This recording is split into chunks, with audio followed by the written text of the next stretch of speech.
तर मुंबईतल्या अनेक भागांमध्ये पाणी साचल्याचं चित्र आहे। अलीकडच्या काळामध्ये काही नवीन ठिकाणी पाणी साचायला सुरुवात झाली आहे, ज्यामुळे प्रामुख्याने विक्रोळी पूर्व परिसरामध्ये टागोर नगर आणि कन्नमवार नगरचा समावेश झालाय। या ठिकाणी झपाट्याने होत असणारी पुनर्विकासाची बांधकामं आणि नाल्यांमध्ये साचलेला गाळ, सिमेंटचा राडारोडा यासोबतच अपुऱ्या मूलभूत सोयी सुविधा ही कारणं असल्याचं स्थानिकच सांगतायत।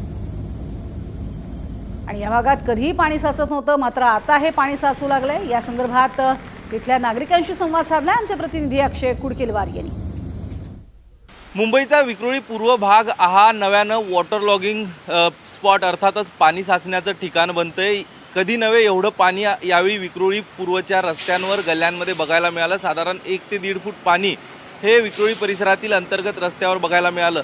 लोकांच्या या सगळ्या संदर्भात काय प्रतिक्रिया आहे हे आपण जाणून घेणार आहोत। आपल्यासोबत विक्रोळी कन्नमवार नगर असेल, टागोर नगर असेल या ठिकाणचे रहिवासी आहे, त्यांच्या माध्यमातून आपण जाणून घेणार आहोत। सर, तुम्ही मला सांगा, यावर्षी जे पाणी विक्रोळी परिसरामध्ये भरलं, अशा पद्धतीचं चित्र तुम्ही यापूर्वी कधी अनुभवलं होतं का? आणि काय कारण वाटतं तुम्हाला? किती वर्षापासून तुम्ही या ठिकाणी राहता? मी जवळजवळ इथे 1967-68 पासून इथे राहतोय आणि पहिल्या आमच्या ज्या जुन्या बिल्डिंग होत्या त्या 32 खोल्यांच्या बिल्डिंग होत्या, 32 रूम होते एका बिल्डिंगमध्ये। आणि आता पुनर्विकासामुळे त्या जिथे 32 रूम होते तिथे आता जवळजवळ 125 ते 135 रूम झालेले आहेत। म्हणजे जवळजवळ तिप्पट वाढ झालेली आहे। आणि त्या अनुषंगाने आपल्या इथे पाहिजे तशी पाणी वाहून जाण्याची जी ड्रेनेज लाईन वगैरे ज्या आहेत त्याचं काही विस्तार म्हणा किंवा त्याचं काही व्यवस्थितपणे झालेलं नाही आहे। आणि त्याच्यामुळे पाण्याचा जो निचरा व्हायला पाहिजे आवश्यक तो होत नाही आहे। आणि गटारात तुंबण्याचा प्रकार आणि ते प्रकार वाढलेले आहेत।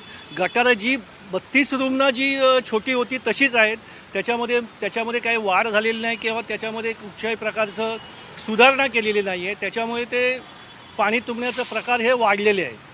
आपल्यासोबत तुम्हाला सांग, एकूण काय परिस्थिती होती यावेळी विक्रोळीच्या रस्त्यावरची? गेल्या वर्षी देखील तू रस्ते बघितले असेल, यावर्षी देखील रस्ते बघितले असेल, काय परिस्थिती होती विक्रोळीत? विक्रोळीचे प्रत्येक गल्लीमध्ये पाणी साचलेलं आहे। त्यामुळे शाळेत जाणारे लहान मुलं, कॉलेज जाणारे मुलं मुली, स्त्रिया यांना खूप त्रास होता। गुडघ्याभर पाणी प्रत्येक गल्लीमध्ये साचलेलं होतं। सगळी नालेसफाई झालेली नाही आहे। सगळ्या नालेसफाईमध्ये भ्रष्टाचार झालेला आहे। नाल्यांमध्ये सिमेंट कॉन्क्रीटचा गाळ साठलेला आहे, त्यामुळे नाले साफ झालेले नाहीत। त्यामुळे प्रत्येक गल्लीमध्ये पाणी साचलेलं आहे। आपण बघतोय या ठिकाणी हा जो रस्ता आहे याच्या पुढे देखील साधारण गुडघाभर पाणी 2 दिवसापूर्वी होतं। जेव्हा पाऊस, आज काहीशी पावसाने उसंत घेतली असल्यामुळे या ठिकाणचं पाणी ओसरलेलं आहे। मात्र आपण बघतोय की हे दृश्य दाखवतोय की जुन्या ज्या इमारती होत्या या साधारण 4 मजली इमारती होत्या आणि 32 कुटुंब जुन्या इमारतींमध्ये राहायचं। याचाच पुनर्विकास झाला आणि पुढे जर आपण बघितलं तर अशा पद्धतीच्या 22 मजली इमारती झाल्या आणि जवळपास 125 कुटुंब राहायला आली। तिप्पटहून अधिक लोक वाढली आणि त्यामुळं कुठतरी या सगळ्यांवरती जो आहे तो ताण वाढलेला आहे। जे मूलभूत सुविधा असतात, ज्याला आपण बेसिक इन्फ्रास्ट्रक्चर म्हणतो, यावरती ताण वाढलेला आहे आणि त्याचाच परिणाम आता विक्रोळीच्या रस्त्यांवर दिसायला मिळतोय। आणि विक्रोळीच्या रस्त्यावर मोठ्या प्रमाणात पाणी साचतानाचं चित्र बघायला मिळते, ज्यामुळे नागरिकांचे प्रचंड हाल होत आहेत। कॅमेरा पर्सन प्रणित हात्रेसह अक्षय कुडकेलवार, NDTV मराठी, मुंबई।